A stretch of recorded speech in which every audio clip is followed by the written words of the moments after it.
At some point, every creative leaves the pack.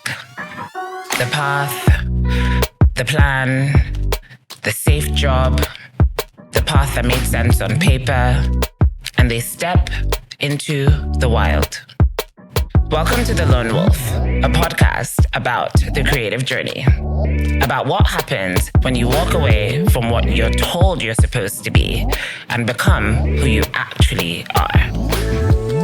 I'm Nicole Asinugo, and today I'm going to share my own Lone Wolf story, the one that didn't begin with a big win or a big leap, the one that started with failure.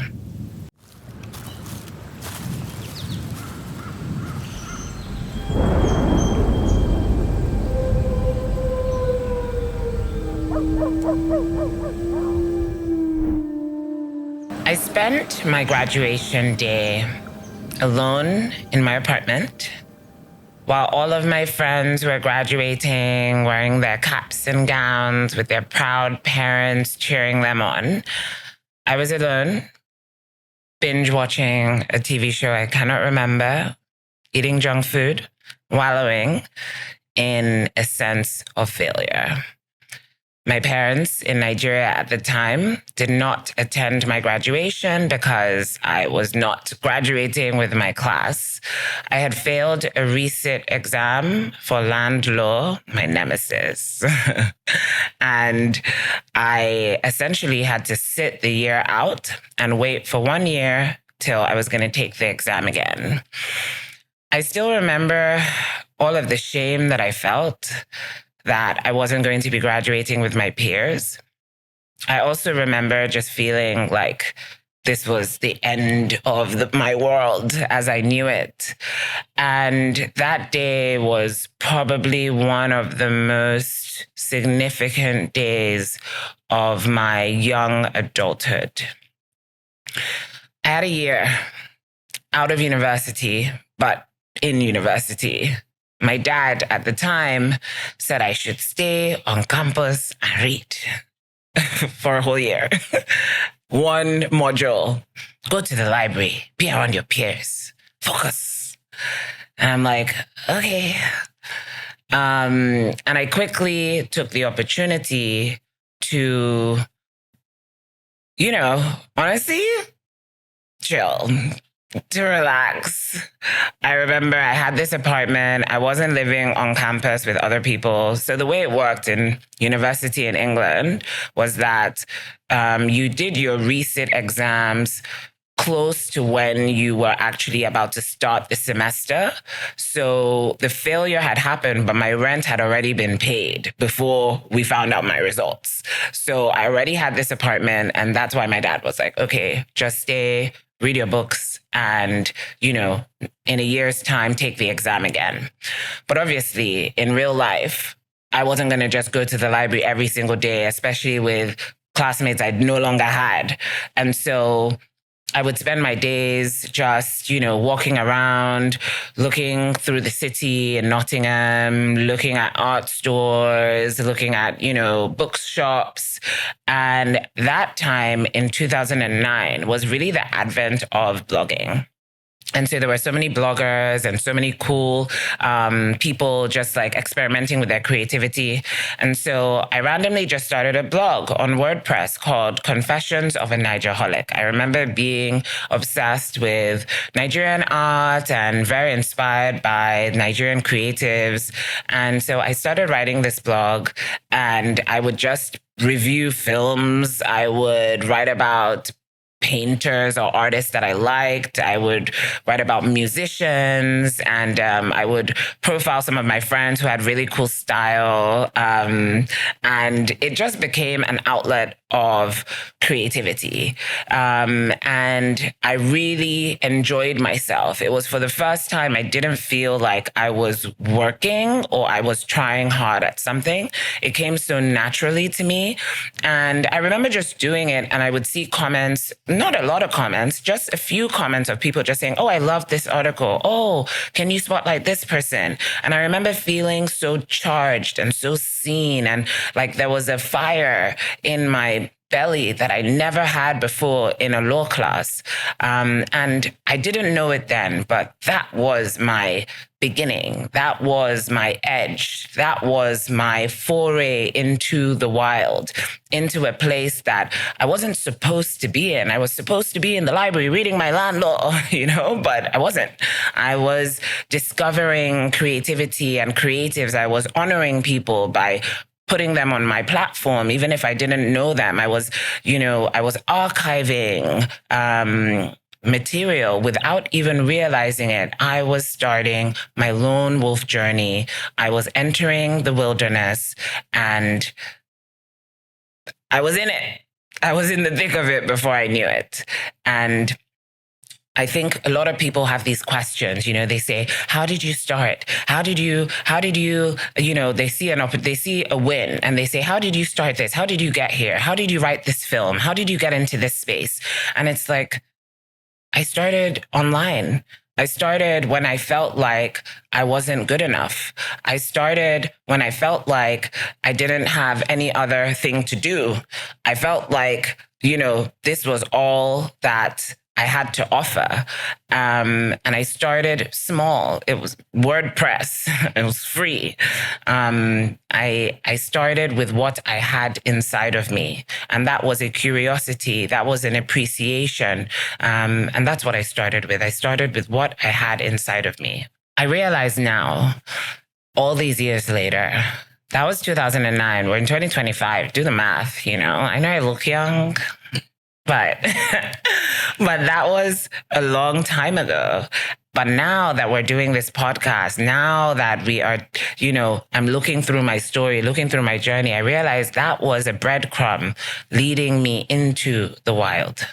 I want to talk about the wilderness, not in a poetic, way, but in a, what the fuck am I doing with my life way?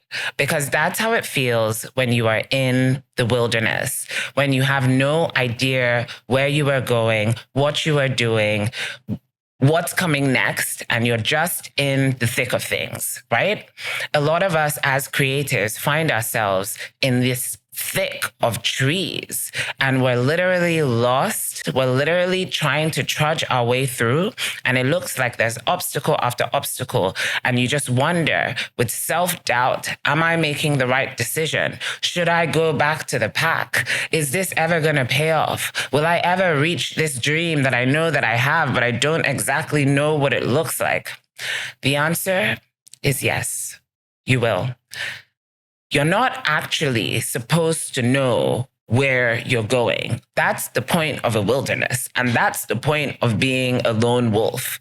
A lone wolf is going through the wilderness, navigating their way through, not necessarily knowing the entire forest and where they're going, but through how they're moving through the forest and the things that they're doing within this wilderness. That is what navigates your journey slowly but surely. I'm going to tell you a story. So I leave the pack, right?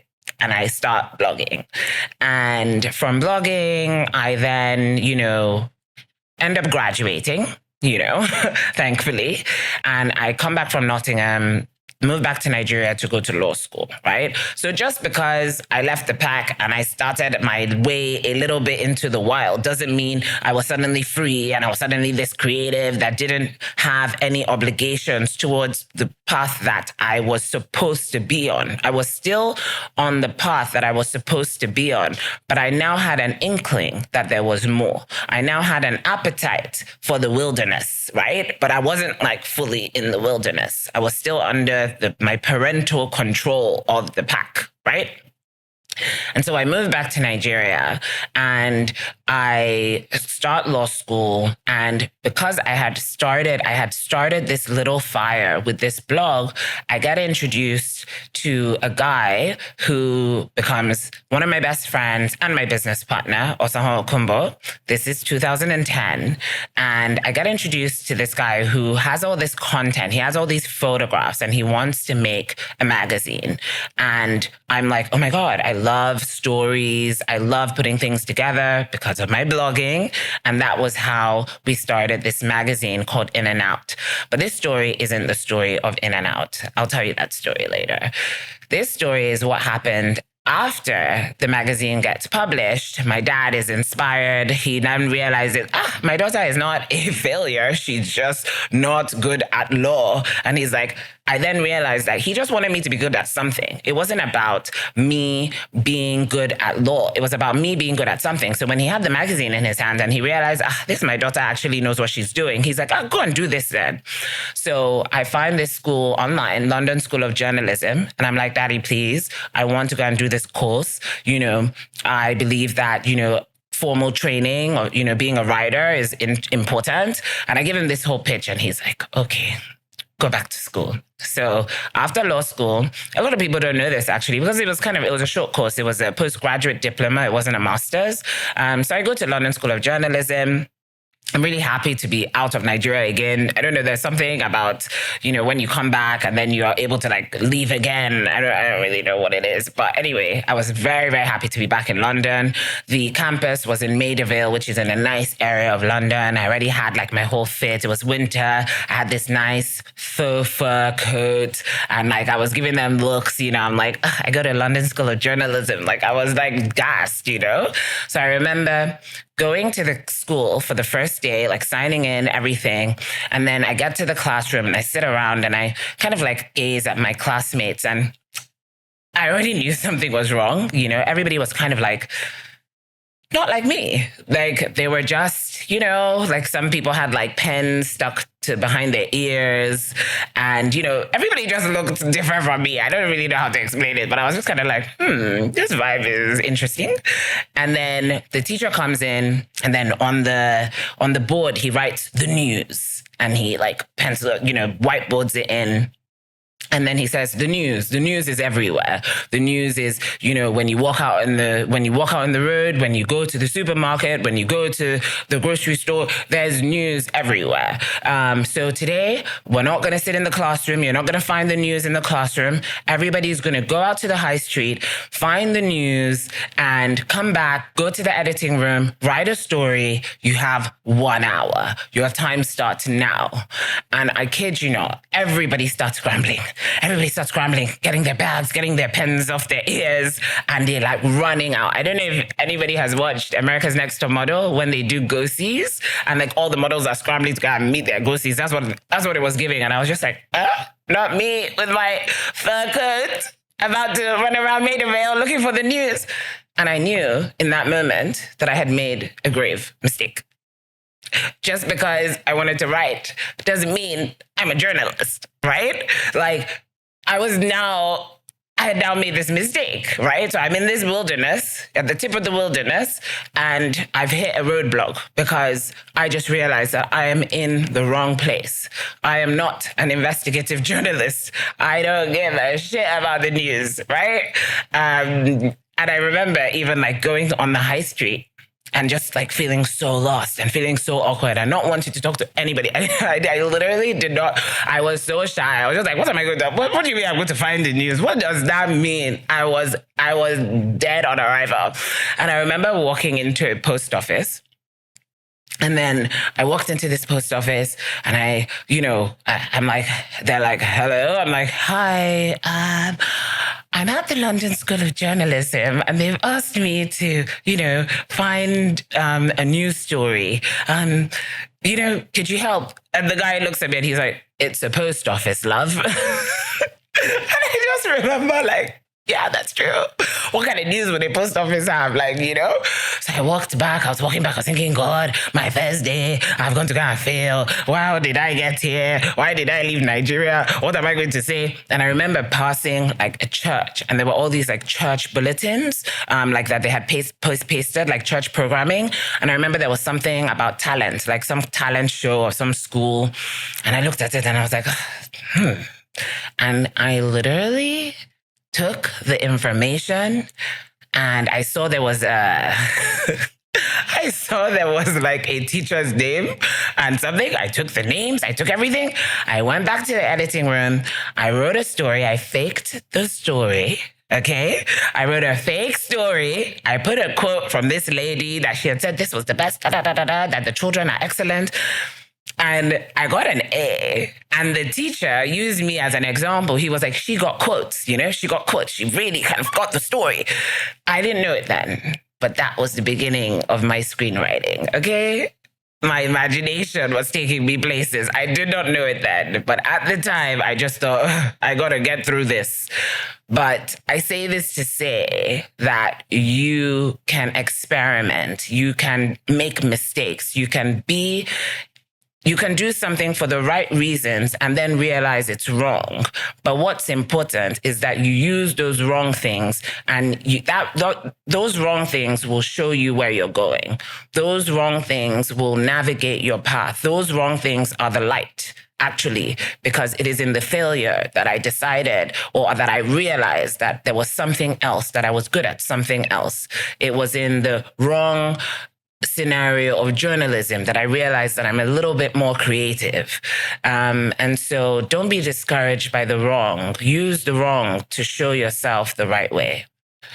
Other careers have maps: law, medicine, finance. You follow steps. You know exactly where you're going. You know the outcome. But with creatives, you're just out here in the trees, feeling your way through with no flashlight. That is what it feels like when you are in the wilderness. That is what it means to be a creative. And I don't think people fully realize that. And so when you're having these existential questions, what am I doing? Where am I going? You're asking the wrong question. You're a creative. You're in the wilderness. It is designed that way. So when you go into the wilderness and you make that wrong path, the correct question is, what is this wrong path teaching me? How is this wrong path redirecting me to the right path? For me, I realized I didn't want to chase headlines. I wanted to create. I've told this story before about how I was watching Mad Men, and I just remember seeing The Office, seeing Don Draper, Peggy Olson, they're drinking whiskeys, they're smoking cigarettes, they're coming up with ideas, and everybody is just in this colorful space, and they're ideating and they're brainstorming and they're sketching and scribbling on their notebooks. And I thought, oh my God, yeah, that I can do that. That's the kind of writing I want to do.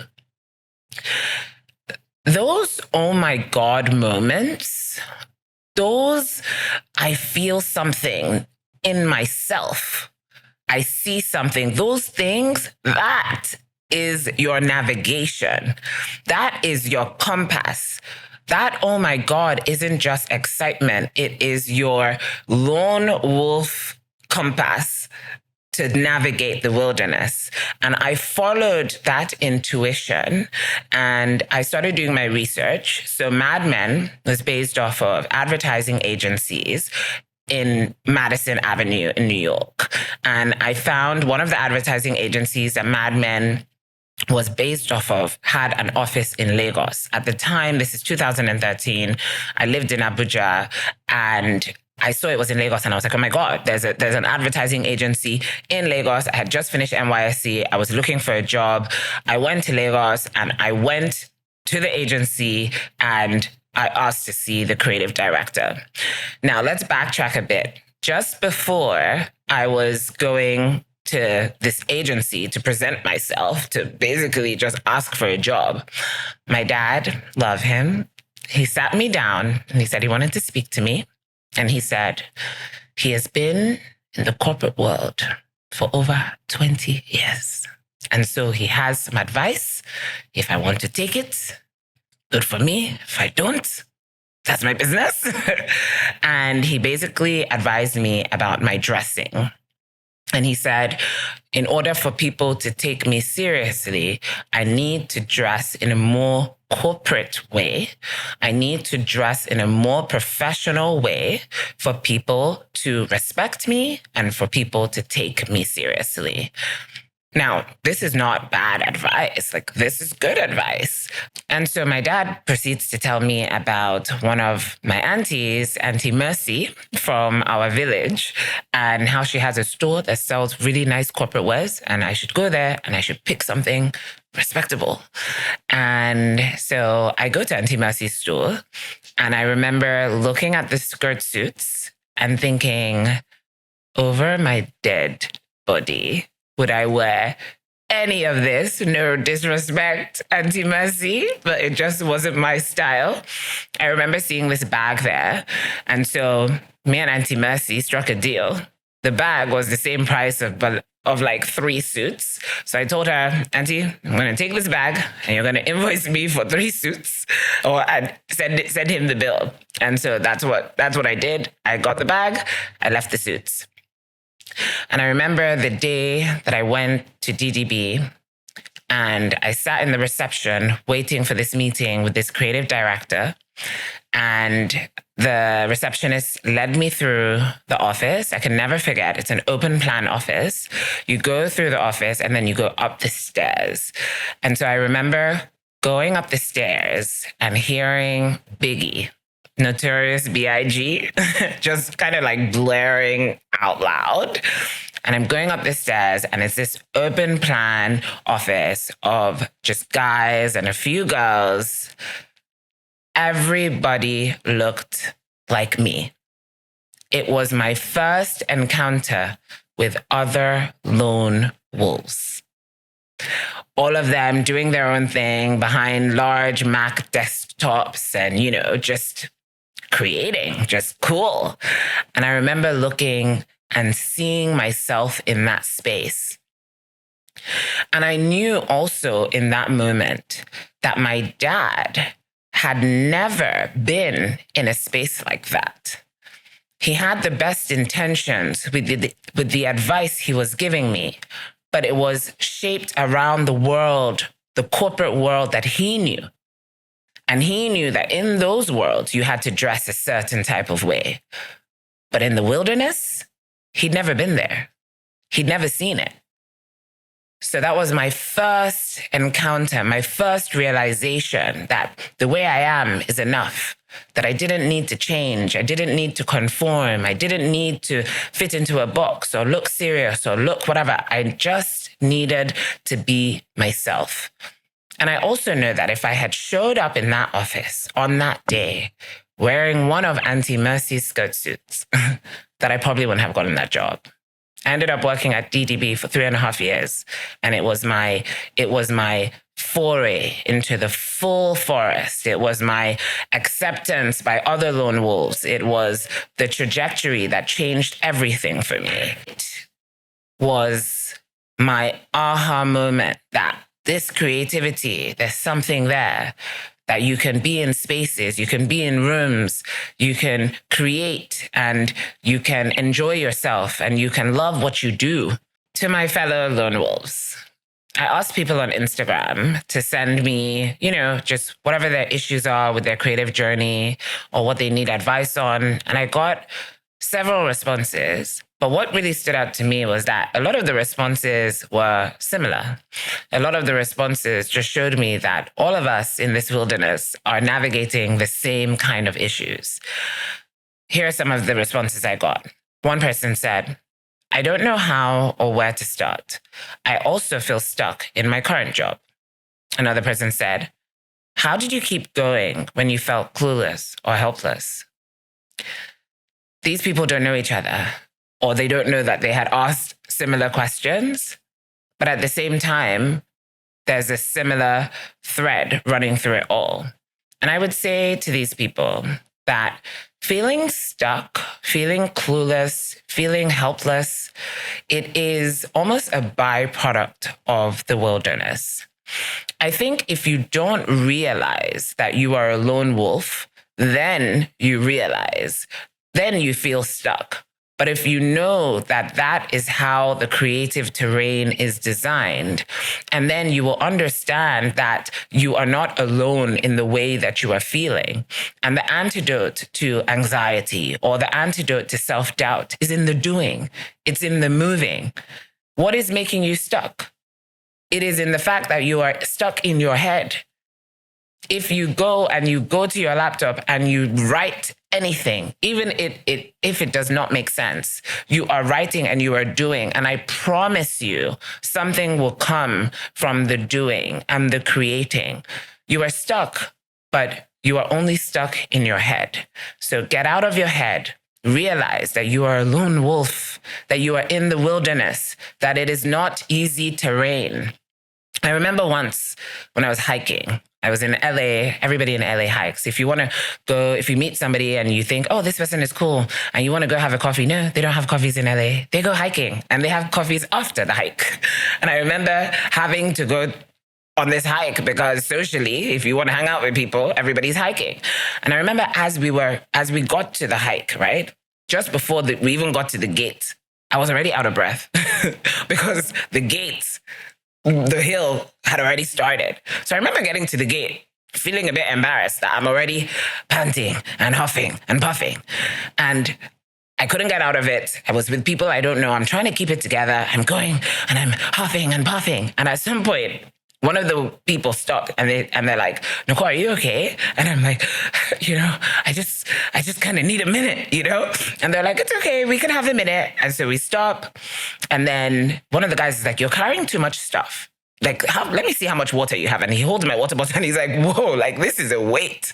And so he takes my water from me. He tells me to take off my jacket and to put my jacket on my waist. And then he's like, okay, now let's go. And so we start going and it didn't get easier. But at some point, I realized something, and that was pivotal to this hike. I realized that I was climbing. I know that sounds very weird because, you're hiking. But I didn't really realize what it took to climb a mountain. Like the stance you have to be in the climb, up and the going, up and up and up. And the minute my mind realized that I had to be in the stance of a hike, I became stronger. I knew that it was going to be hard. I knew that I had to be in the position and take the position of a hiker to climb that mountain, as opposed to feeling like, okay, let me just try it. No, it's not going to get flat until you get to the top. I'm climbing. So taking that back to the wilderness, if you know, I am a lone wolf. I am here. I will not be able to see the entire terrain, but I can focus on the few steps ahead of me. And I can keep going just within the few steps that I can see. And even if it is dark, because of that light within me, because of that thing that was sparked within me, I know that I am on the right path. You have to trust yourself as a lone wolf. You cannot ask people that have not been in the wilderness for advice. They've never been there before. They cannot help you. A lone wolf has to trust their instincts, and then you move forward with gusto, even if you are afraid. So that is my advice to you. You are not stuck. Move. You will be fine. You're a wolf. So what season of the wilderness do you find yourself in now? Send me a DM, or even better, send me a voice note. This wilderness is ours. We are in this together. And this podcast isn't just about my story, it's about yours. So think of this as your space too. I'll be answering some of your questions in the upcoming episodes. And I really want you to be truthful, be honest, be raw, because honestly, that's how you go through the wilderness. I've told my story about how I landed my dream job at Expo 2020 Dubai many times, but I haven't told the story of what preceded it and how I got there as much. Back in 2017, I had back surgery. And so while I was recovering in my sister's house in South Africa, I was pretty much bedridden. And I'm lying in bed, feeling pretty helpless, pretty sorry for myself, but at the same time, also pretty convicted that I was looking for a job and I was hopefully going to find one. I had been looking for months and I knew that I wanted to move to Dubai. It was a plan that me and my boyfriend at the time had. He had already moved and now I'm in South Africa. I'm bedridden. This was not the plan. this was never supposed to happen. And so I'm in bed looking at roles that don't suit me. I would see something like senior procurement legal officer. And I'd be like, I went to law school. Do you think I can apply for this role? Like, I was just literally looking at every single role possible. And so randomly, I'm on YouTube and I see a skip ad for this awesome looking event. And they say, the world is coming, Expo 2020.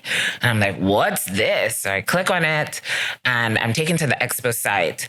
And I immediately look at jobs and there's no job there that looks like anything that would fit my description.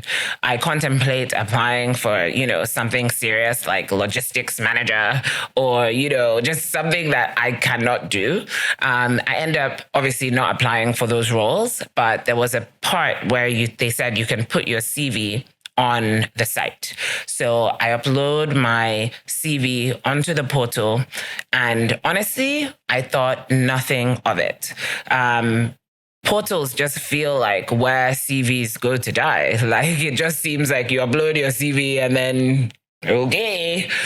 And I just remember that period just feeling quite low. I knew that I was ready for a change. I knew that Dubai was in my future, but I had gotten rejection after rejection or being ignored after being ignored and just feeling like, God wasn't listening to me. I just felt like I was just out here in the wilderness, unsure of what was coming next. I think it's really important to know that a lot of times the suffering years, the being lost years, sometimes last longer than we think it will. And usually when you listen to a podcast and somebody talks about failure, the failure seems really quick, like they just got over it really quickly and then they just found the win. But actually, long suffering is long suffering. I remember my sister asking me, how long is long? How long is long suffering? Because I need a time frame for this low period of my life. And God needs to, quicken up this thing. But the truth is, we just really never know how long suffering is going to be. And so I was in this place for months looking for a job and not being able to find it. And I remember at the end of the year, so this was around November, December. So I remember at the end of the year, just being completely surrendered, completely realizing that there was nothing that I could do. There was nothing that I could do in my ability to move forward in this wilderness any longer. There was nothing that I could do in my power as a lone wolf to keep going to this new place that I wanted to get to. There was nothing that I could do in my power. And I came to a place of surrender. Let your will be done, O Lord. O Lord, the one who made the wilderness. I realized in that moment that God was the only one who had the aerial view of the wilderness. God was the only person who knew the entire terrain. If I kept trying to go with my own understanding, with my own purview of what was in front of me, I would keep hitting roadblocks and fences and obstacles. And so I surrendered. I surrendered to a higher power, understanding that I did not know the way forward, that I was not the owner of my creative journey, and that something, a being above mine, was setting the way for me. And so I became still. I stopped looking on the internet for jobs. I stopped pushing myself into spaces that I wasn't fitting in. I stopped trying to become a senior procurement legal officer. And I stayed the course of the job I already had, which was at Indani. And I can never forget the 7th of January, 2018. I'm standing in the corporate communications office of GT Bank. GT Bank owns Indani, for those who don't know. And we're about to have one of our Monday meetings. So on Monday, all of the department heads would come to the bank, or the people that were already at the bank, and they would present, their weekly strategies. And I was waiting for the Monday meeting. I didn't work at the bank, so I didn't have a seat. So I was just standing on my laptop around everybody working. And I had 2 emails in my Gmail. One was from Dubai Tourism for an interview for a role that sounded very serious. One of the roles that maybe I had applied to that I definitely did not have the CV for. And the second was from Expo 2020 Dubai. It was from a lady named Sophie, who was a recruiter. And in the email, she said to me, "Hi, Nicole. I stumbled across your CV on our portal. And I must say, you are an excellent fit for the role. It is for a storyteller to tell the story of exhibitions for different countries. And I must say, you sound like a unicorn because you fit this role perfectly. Would you be available to chat anytime soon? Regards." I remember looking at the email, and looking around me in the environment that I was in GT Bank, as everybody was just normal on a Monday morning in their cubicles. And some lady that I had never met was calling me a unicorn, calling me by the name that I had called myself on my CV, a storyteller. I knew in that moment that there was nothing that I could have done to have planned this, to have orchestrated this. And I knew that there was a higher power at play that had seen all of my steps, all of my circles, all of my jaga jaga, and had finally said, she's ready. And that's when I knew, as a creative, as a lone wolf, God as your compass is crucial to having a journey that is one that no one can predict, that is one that doesn't make sense. Remember when we said that you leave the pack, you leave the path set before you, the thing that you're supposed to do, the person you're supposed to be, and you become who you actually are. In the wilderness, there are no loud callings of, this is where you're going to go. It's only a whisper. It's only a whisper. You have to be still enough to listen, to hear it. And you have to be brave enough to answer. And so I got to Dubai. I got to what I thought was the peak. And then I got my heart broken and my world completely shattered. And that led me to a mountaintop, a different mountaintop, Tuscany, on a writer's retreat where I had gone to cry, to express myself, to breathe. And I remember standing on that mountaintop, looking over the Tuscan hills, and I had never seen that much of the world. I had never seen that kind of beauty. I had never seen God's mastery. I had never seen the wilderness from the top.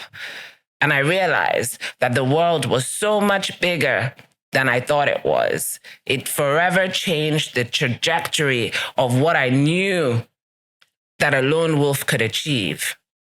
And since then, this mountaintop has changed peaks. I've had valleys and I've had peaks. But from Expo, I moved to Global Citizen. From Global Citizen, I was able to work in Accra. I was able to work in Paris. I was able to work in New York.